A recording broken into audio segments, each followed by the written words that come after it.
Awalnya ya, masalah perselingkuhan. Perselingkuhan itu mau tidak mau pasti akan terjadi pada orang-orang yang artinya imannya kurang kuat lah ya. Imannya kurang kuat karena apa? Karena satu godaan, mungkin juga karena materi, kekurangan materi, atau mungkin juga karena godaan, karena pertemanan, karena ya banyak sekali lah untuk perselingkuhan itu banyak sekali faktornya untuk selingkuh. Perempuan yang suka selingkuh biasanya dia kurang mendapatkan kasih sayang dari suami, satu ya. Yang kedua, kemudian suami tidak peduli, suami masa bodoh. Jadi suami itu tidak memperhatikan gerak-gerik istri yang seperti apa nih. Biasanya kan kalau orang selingkuh tuh akan ada perubahan, baik di ranjang ataupun perbuatan sehari-harinya, perlakuan kepada suami. Itu kalau suami memperhatikan pasti ada. Laki-laki ini sebetulnya kalau menurut aku lebih pintar untuk menutupi ya, karena dia mungkin lebih menyayangi istri sebetulnya ya, tapi dia lebih mencintai selingkuhannya. Nah di sini terkadang dia selingkuh tidak ketahuan sama istrinya, selama itu aman dia akan berjalan terus. Nah setelah tidak aman baru artinya dia mengakui kalau dia sudah berbuat salah ini itu, dan itu pun masih ditutupi, tidak bilang walaupun sudah setahun, paling bilang baru 2 bulan 3 bulan seperti begitu. Ada jadi ya, bisa jadi karena begini ya, maaf leluhur kita para raja, para artinya pembesar ya zaman dahulu kala, mereka tidak cukup untuk satu istri.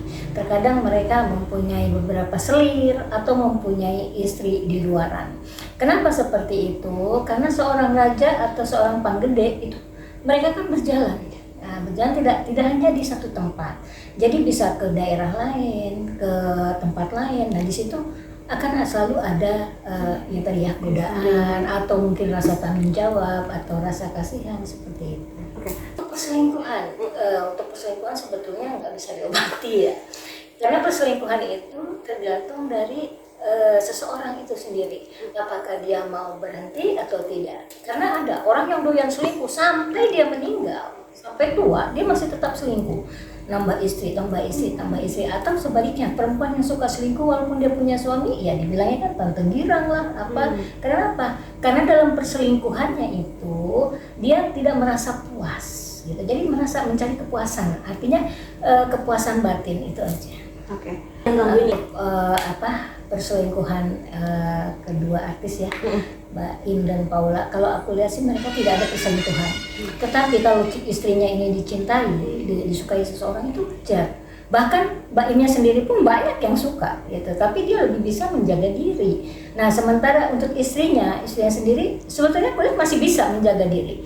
Hanya saja mungkin ya namanya entertain ya, dia lebih banyak di expose, jadi lebih dibesar-besarkan. Tapi aku lihat mereka masih dalam batas yang aman.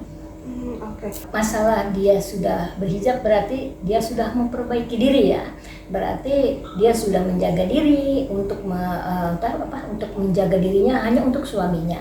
Kalau ternyata ada kemudian dia selingkuh, ya kan berarti memang imannya dia belum kuat. Tapi untuk sementara ini yang saya lihat aman.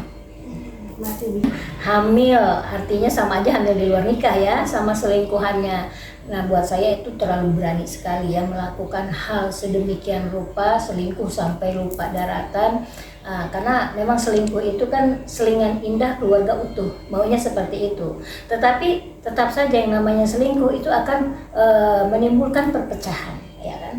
Dan apabila terjadi perpecahan, yang akan menjadi korban adalah anak. Apalagi ini kalau belum apa-apa ya, ibaratnya selingkuh, sudah hamil duluan sama selingkuhannya, ini anak nanti mau disebut apa? Kalau dia perempuan, siapa yang akan mewalikan? Kemudian kalau dia laki-laki, ya kan, seandainya dia laki-laki, kemana dia ikut gennya? Seperti itu. Jadi untuk orang-orang yang berselingkuh, tolonglah lebih baik tidak usah berselingkuh lah, pesan saya ya. Karena apa? Kasihan, kita harus menjaga suami kita. Begitu juga buat para suami. Jagalah istri kalian yang ada di rumah, yang selalu menanti kalian. Jadi jaga, jangan sampai selingkuh.